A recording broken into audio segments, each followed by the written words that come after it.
John. John. Best of luck, John. How do you like full screen now? It's down here.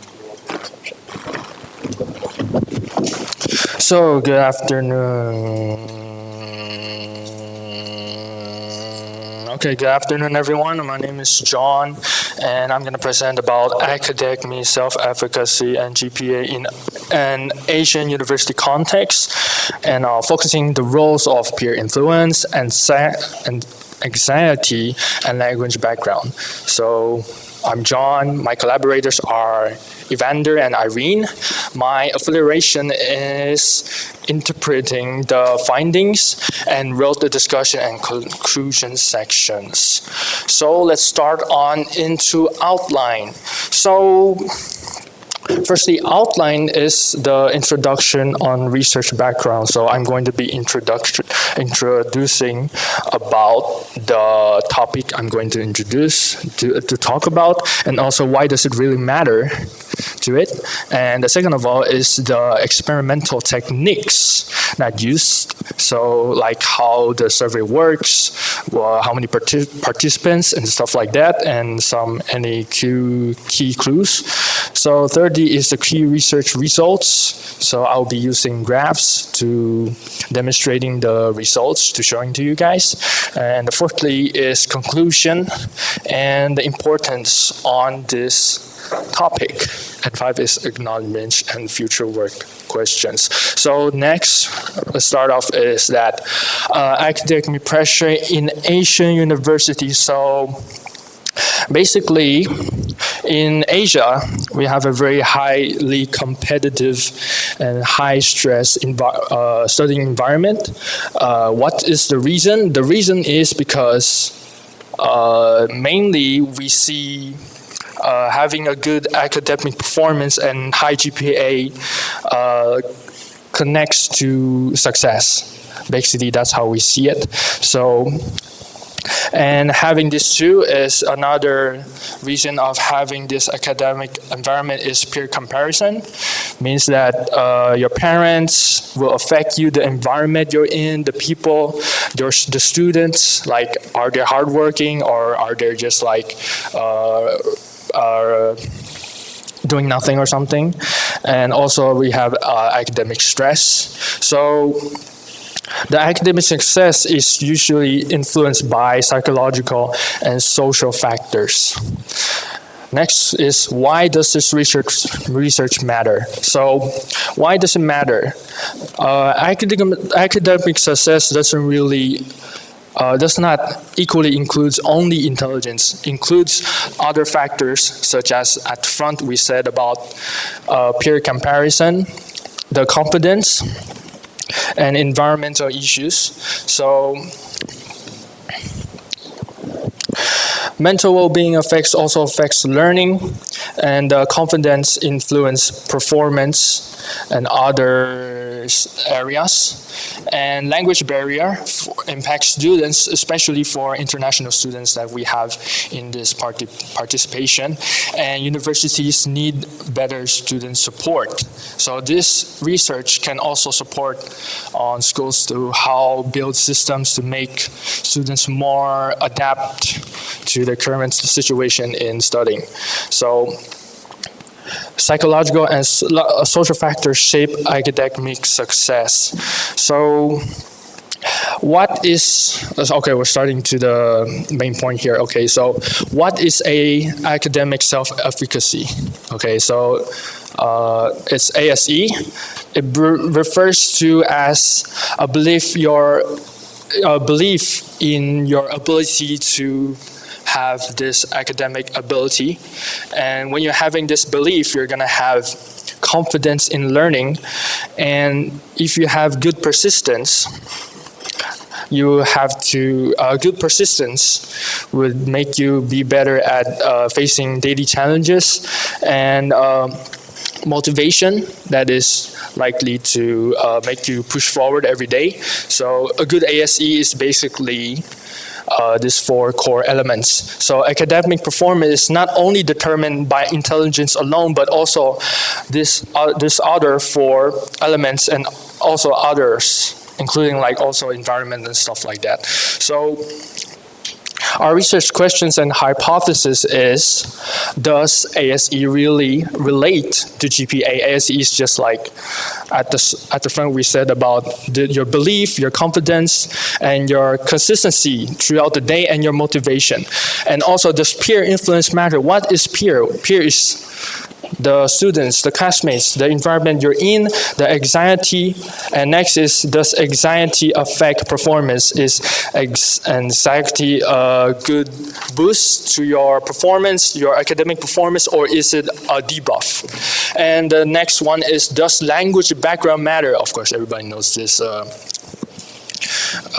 question, you know. So next we have the experimental design. So like after the process is like this, we ask the university students, and mainly all of them are Asian universities from Asia, and we use online survey, and we have online survey inside. We have psychological variables that we would ask the participants, and we get the data, we manage it, and we have the statistical analysis. So the participants in our research is 40 students, and we have 14 international students and 26 local students. That means is that international is around 35% and local is around 65%. And majority of them is STEM students. STEM means that basically it's mainly like kind of engineering and stuff like that. So the survey method we use is Google Form. Okay, 7-point Likert scale. If anybody doesn't know about 7-point Likert scale, it means that ranks from strongly disagree, okay, agree to strongly agree, to 7 points of ranking. And psychological variables including academic self-efficacy. This is the stuff I would ask the participants, like how is their ASE, their anxiety, their resilience and peer influence, and also their GPA. So next is we are going to talk about the variables and data analysis. So we have all these 5, right? Academic, ASE, peer, anxiety, resilience, and GPA. And after we manage the data, we use the Pearson correlation analysis. It's just one of the analysis used here. And then we have the result. Also here we're gonna go talk about the result. The result. And this graph is about relationship between the academic self-efficacy and GPA. So you can see in the x-axis we have the GPA from 2.0 to 4.0. Okay, you can see about that. And the y-axis is the ASE score.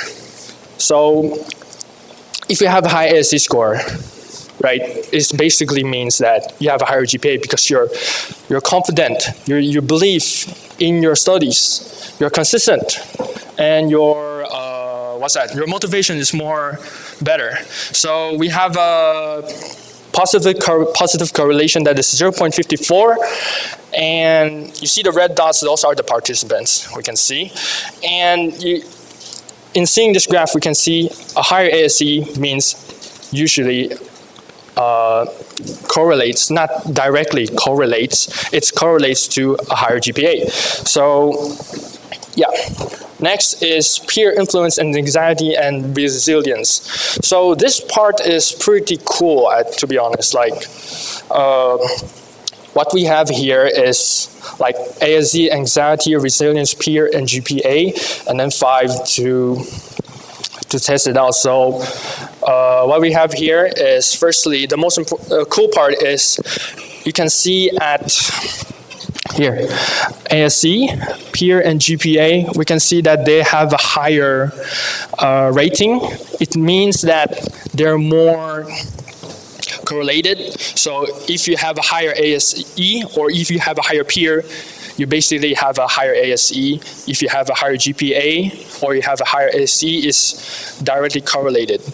And another thing we should see is that anxiety is strongly negative to resilience. You can see on the chart, the second bar, that is 0.72. So it means that what we can see here is when you have a high anxiety, usually your resilience is low because that's how it works. If you have a high resilience, you don't feel anything. You're tough. You're not afraid of stuff going on, you know. And what we can see here also is that if you anxiety, we can see with GPA is not really super correlated and doesn't really directly affect it. So next one is language background and ASE. So what we have here is that we have natives we have the x-axis, we have natives and non-natives. Y-axis is about ASE. So usually people that are native speakers, they tend to have a higher ASE because, you know, that's their native language. They learn much faster than non-native languages because, why? Non-native languages have to go through the language barrier, they have more misunderstanding, and they have more obstacles in the way. So basically, they're much harder to be going through that. And what we can see here, this is the comparison of ASE anxiety between domestic and international students. So we have in the x-axis is academic self-efficacy, at the right side is test anxiety. Black one represents domestic students, and the gray bar represents international students. So you can see that international students have a higher ASE, but also has a higher anxiety. Why? Because they come here basically is just survival mode, not like local students, right? So this is a cool correlation we can see about. And here comes the conclusion is that higher ASE linked to higher GPA. That is true because ASE tends to have confidence, your belief, your motivation, and your the other one I forgot what's about it. The second one is peer influence, strength, confidence. So peer influence is, yes, you have good peer influence, you're gonna have a better confidence. If you see your teammates, if you see your classmates doing well, you want to do better with them, so it's called social modeling. Anxiety, reduced resilience, language background affects ASE, and international students also shows a high stress. So at the end, academic success involves psychological and social factors. Okay, that's it.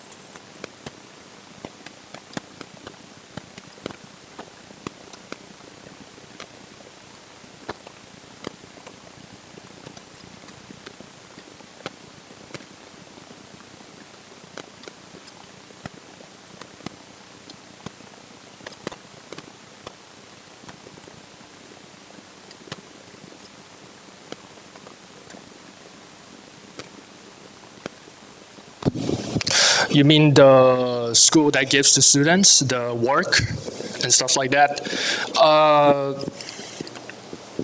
To be honest, in Taiwan, compared to other countries, I think we are already like lucky already, to be honest, right? Because you compare it to China, bro. They're China. You compare it to Japan, they're way more working harder than us. What about South Korea? They're also doing way harder than us, what I remembered. So I think right now, it also kind of depends on what you're major in, right? Like if you're in probably in a business major, probably you're gonna do less stuff than an engineering major. But for me to answer your question, I think there's not really much to complain about. Yeah.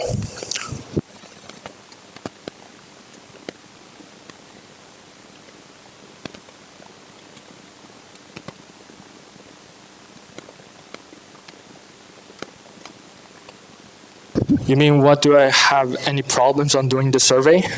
I gotta quite be honest. Mainly the work is Evander and Irene. They did a very great job, to be honest. But I also did a conclusion and stuff like that and translations. There's not really much hard part to do, so it's okay. Now let's welcome our next speaker, Jenny Zhen Zhixuan.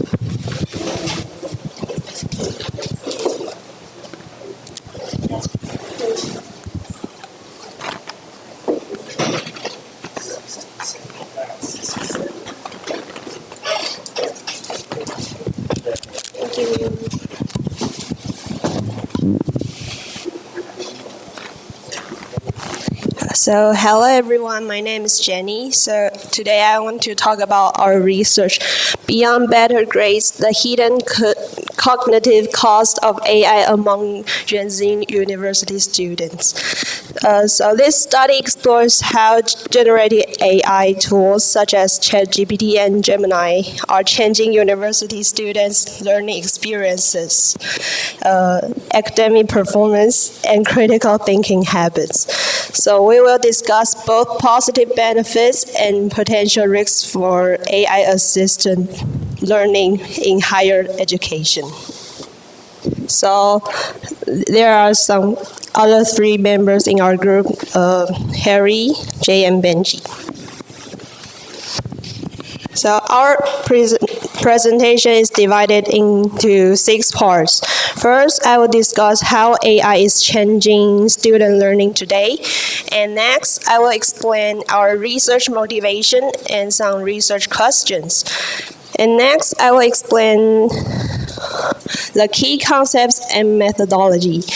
And then the AI usage pattern among students. After that, I will analyze students' AI usage patterns and present our major findings. Finally, I will do a discussion and the future directions. So AI is changing how students learn. Today, AI tools have become part of students' daily academic lives. So students will use AI in their assignments, coding, research, and even report writing. So AI has become a really huge part in our academic life. So many students use AI almost every day, and because it provides fast answers and improves efficiency. But however, there's also raised an important question. Does AI improve learning or replace independent thinking? So this question becomes the starting point of our research. So why did we conduct this research? The main motivation is because AI usage among university students has increased rapidly. Students can now complete tasks faster and access information more easily through AI tools. However, we can also notice that there are many emerging concerns, such as students may become overly dependent on AI, and also some universities still lack clear AI guidance, so students can really know how to use AI. As a result, we wanted to understand both the benefits and the risk of AI-assisted learning. And next, I'm going to talk about our research questions. First, how frequently do university students use AI tools? Second, does AI improve academic performance? Third, does AI reduce critical thinking engagement?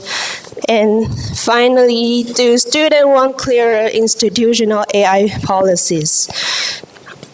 And then there's the hypothesis.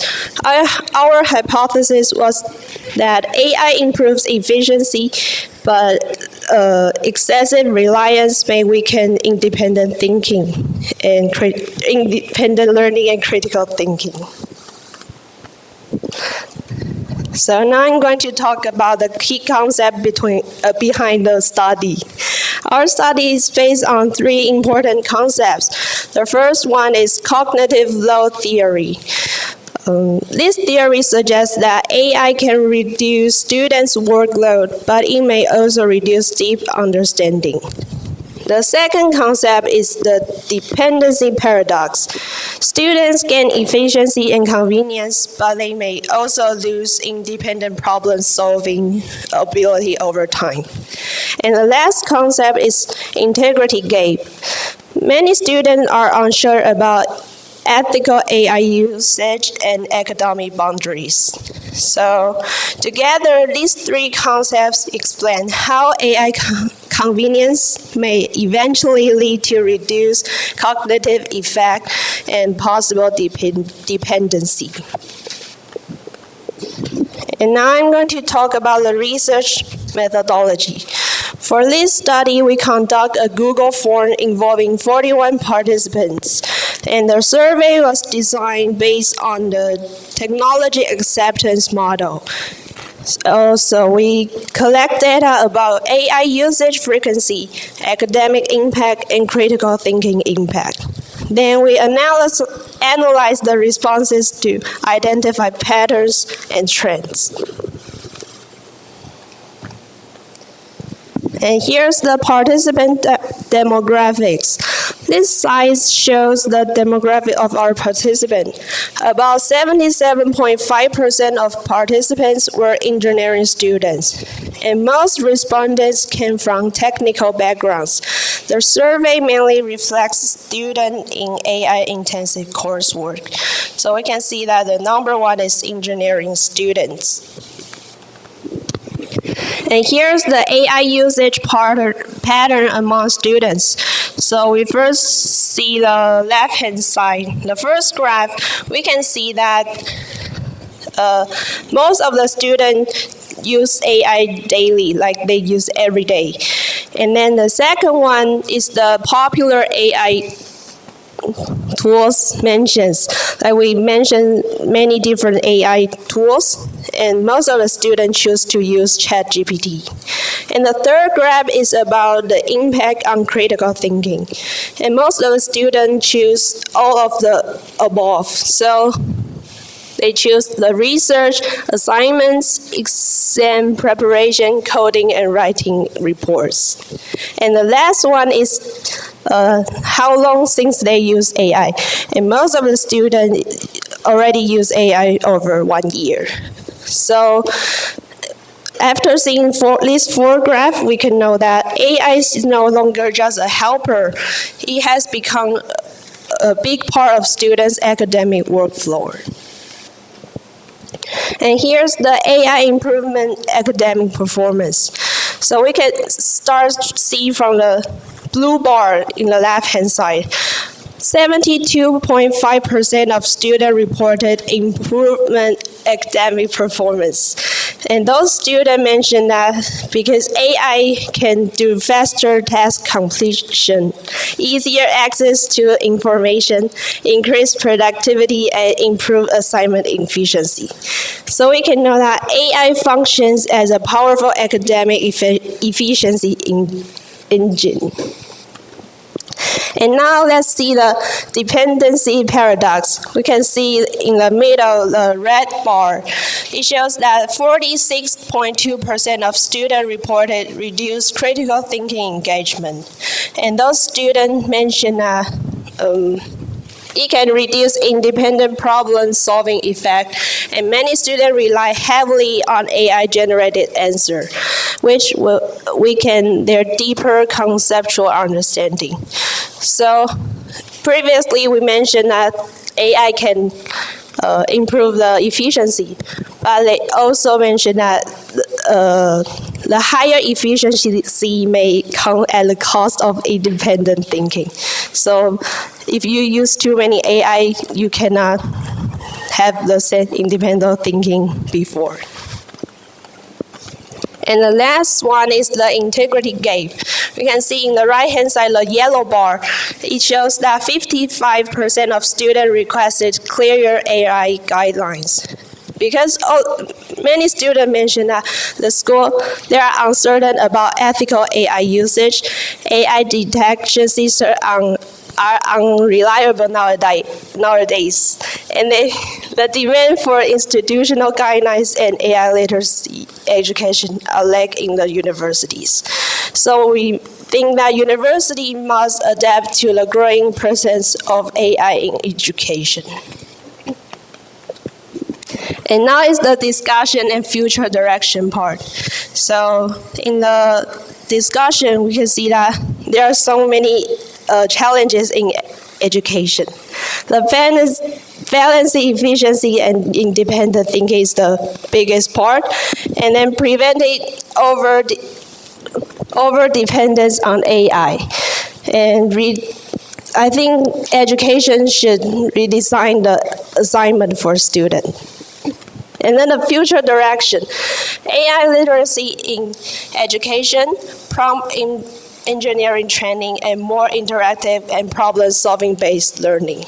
So we think that AI should support learning, not replace human thinking. So in the conclusion, to conclude, our research shows that AI significantly improves academic efficiency. However, excess dependency on AI may weaken critical thinking and independent learning abilities. At the same time, universities need clearer AI policies for and better educational adaptation strategies.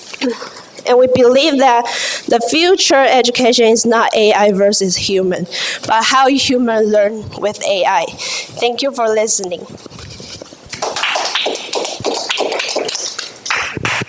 Okay, we have you first, Eddie.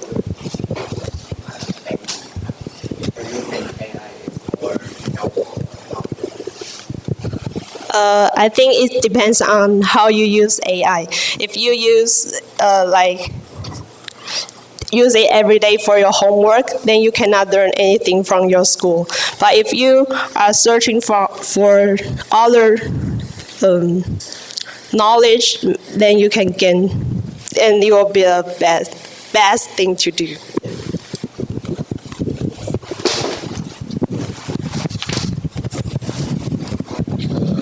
In your presentation, you say a lot of AI tools can help us. So what kind of things can be replaced?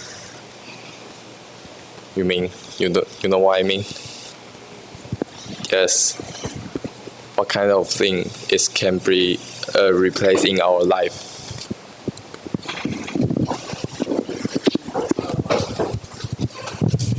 I think maybe data collection and analysis, because originally we just calculate by ourselves, but right now we can use AI, and maybe they can. We don't need people to do that anymore.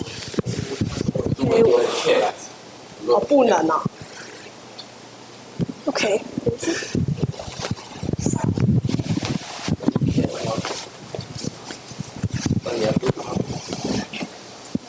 拜拜。Hauser, can you explain what is the dependency paradox?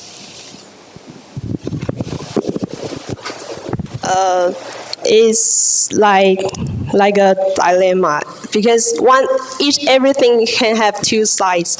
Like it can have benefits and also have the negative impact. Like such as AI, it can improve the efficiency, but also cause the reduction of your critical thinking. So paradox, like everything has two sides, and you have to choose.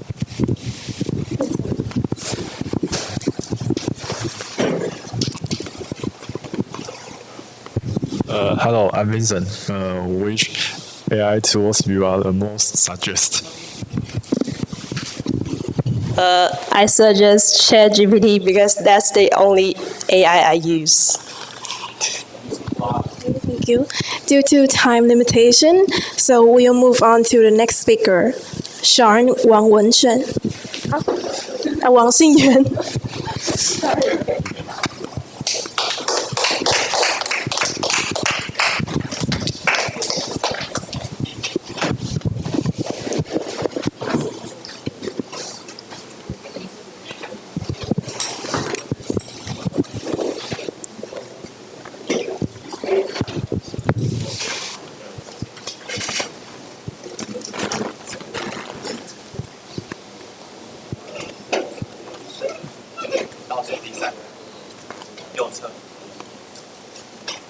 下面右下。这个。右下，下面这个。And then this one. This one. Yeah.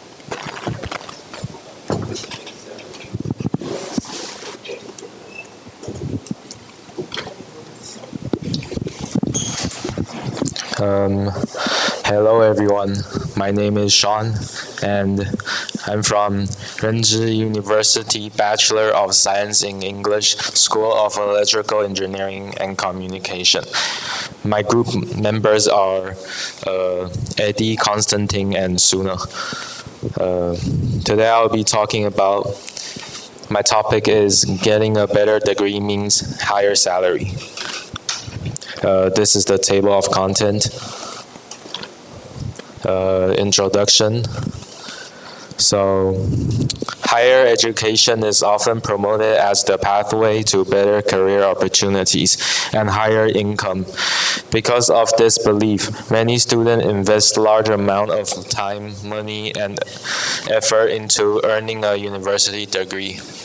But however, despite the expected benefits, many students still experience stress, dissatisfaction, academic burnout, and uncertainty about their future. This contradiction became the starting point of our research. We wanted to understand whether higher salary expectation actually match student real experiences. So, hypothesis. Our hypothesis is higher education is connected to better earning potential, but financial rewards alone are not enough to guarantee student success or satisfaction. We believe there are several additional factors affecting student experience, including academic pressure, workload, interest alignment, mental health, and institutional support. So our research mainly focuses on one central question. If higher education truly leads to better salary opportunities, why are so many students still dissatisfied or considering changing majors? So our research objective has four major objectives. First, we wanted to investigate whether students believe higher education leads to higher salary. And second, we aim to identify factors influencing student satisfaction beyond salary expectations. Third, we examine the gap between the salary promise and student reality. Fourth, we wanted to determine what kind of support system students need in order to successfully achieve the benefit of higher education. Research methodology. To conduct this research, we designed an online survey involving 42 undergraduate students from Renzhi University, mainly from the School of Electrical Engineering and Communication. The survey combined both quantitative and qualitative questions.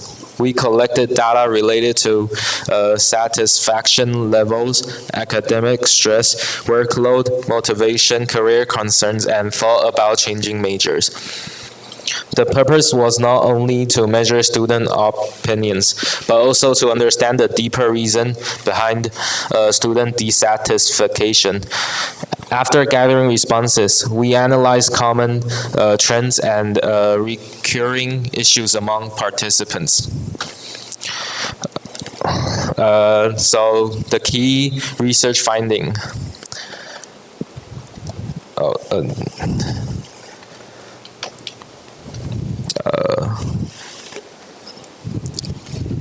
The salary promise. Does higher education deliver? One of the most important findings in our research is the contradiction between financial expectation and student experience. Most students agree that higher education improves future salary opportunities. However, despite recognizing this financial value, many students will still reported dissatisfaction with their academic experience. In fact, 59.5 of students stated that they had considered changing majors. This result suggests that salary potential alone is not enough to maintain student motivations. Students also care deeply about personal interests, emotional well-being, manageable workload, and career clarity. This finding became one of the strongest conclusions in our study. This chart shows the satisfaction distribution among participants. The majority of students selected level 3 satisfaction, meaning moderate satisfaction. Only a small number reported very high satisfaction levels. This tells us something important. Although students recognize the benefit of higher education, many students are not fully satisfied or confident in their current situation. The result indicate that a student may accept the value of education financially while still struggling emotionally or academically. This supports our hypothesis that salary benefits alone cannot guarantee a positive university experience. Major change consideration. Another important research result is that 59.5% of students consider changing majors. The percentage is surprisingly high. The survey identified several major reasons behind this decision: heavy academic pressure, unclear career directions, difficult coursework, and loss of motivation. Many students enter university without fully understanding their major or future career path. As academic demand increase, students begin questioning whether their major truly matches their interests and abilities. The finding highlights the importance of proper career guidance before students select their field of study. The key challenges student faces. The research identifies several major challenges affecting student satisfaction. The biggest challenge was heavy workload, reported by 55% of students. This indicates a mismatch between student personal interests and their academic field. Another significant challenge is included difficult understanding lessons and stress and anxiety and insufficient academic guidance. These findings are extremely important because they show that dissatisfaction is not caused by financial concerns. Instead, daily academic and emotional struggles have a much stronger impact on students' well-being.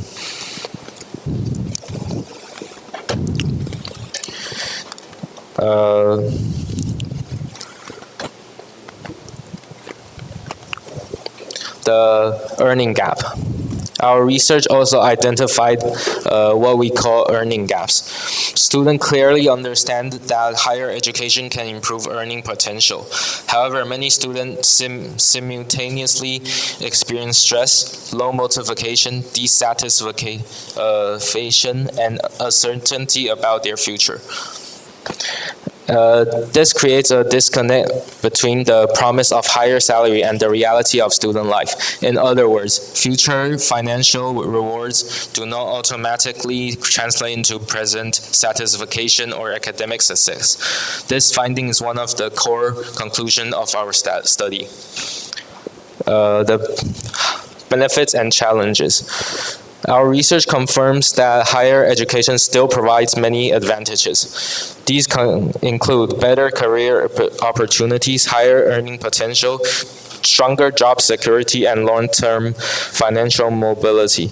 However, students also face serious challenges such as academic burnout, emotional stress, and mental health issues. Therefore, the issue is not whether higher education has value. The real issue is whether students receive enough support to successfully overcome their barriers. Discussion and interpretation. After analyzing all survey results, we found several critical patterns. First, students who lack interest in their major are much more likely to experience dissatisfaction and consider changing fields. Second, workload pressure significantly affects both motivation and mental health. Third, many students feel they do not receive enough academic or career guidance from universities.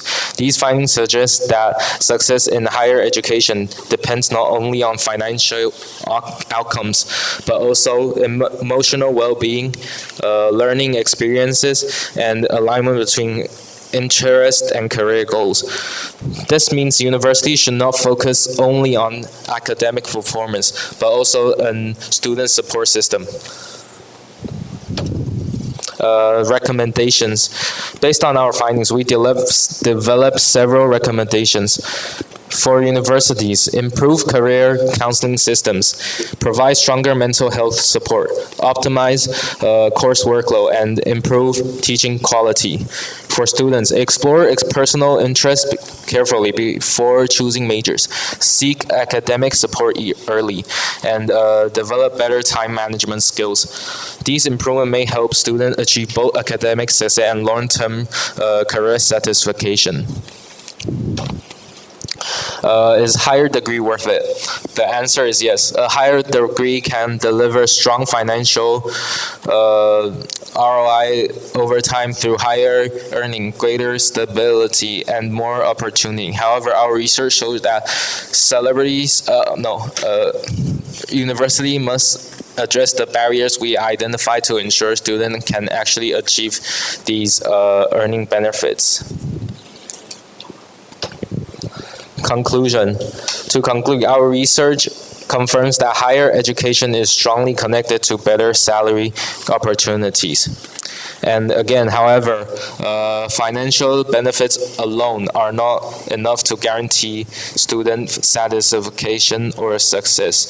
Students also need to manage both workload, emotional support, clear career direction, and alignment between their interests and studies. Only when these factors are balanced can higher education truly fulfill its promise. Thank you for listening.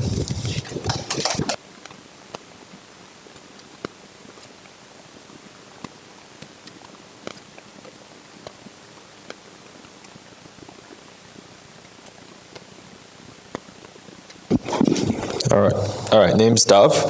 And so you surveyed 42 people and you had that section with the satisfaction, right? The course satisfaction. I was kind of curious, did you see any discrepancy? Like, did satisfaction improve as you go from first year, second year, third year to fourth years?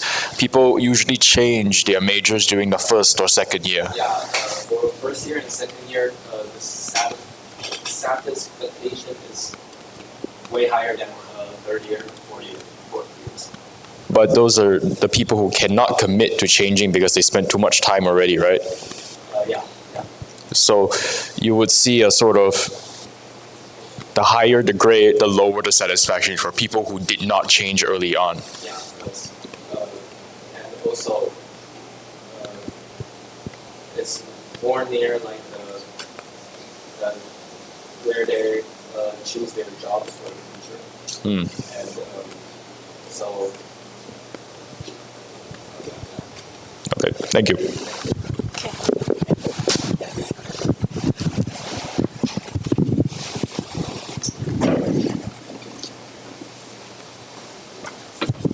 Hello, I'm Vincent. I want to ask, what is the most challenging part do you think to pursue the more higher education level? Most challenging part? Yes.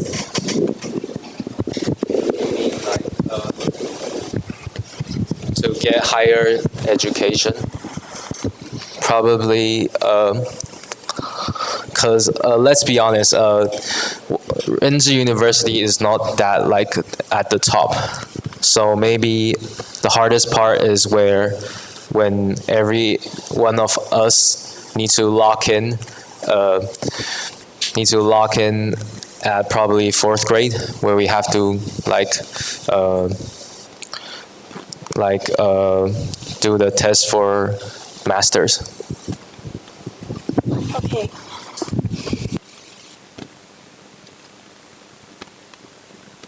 Lower education leads to lower salary. Like I said, there are many factors to this.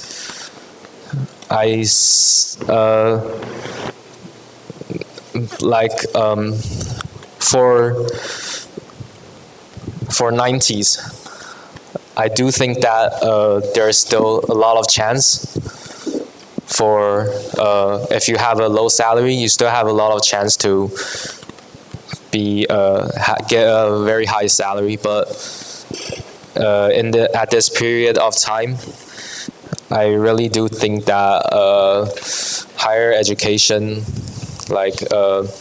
have a higher chance to have higher salary. Okay. Any other question? Okay, if there is no more questions, the session 4 will end here. Thank you.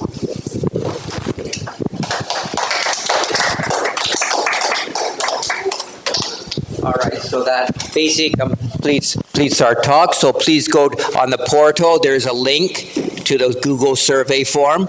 Please enter into the Google survey form, your mark, and fill out the questions. Okay, so please do that, and then I will come back. I will also try to enter my marks. I'm going to sum up your marks, and then I will come back to give you an idea on how well you did. Okay, so we'll meet again whatever time it says. What time does it say, Dove? 3:49, 3:50 right now. So it should be hopefully 4 o'clock, right? If everybody gets stuff typed in on time.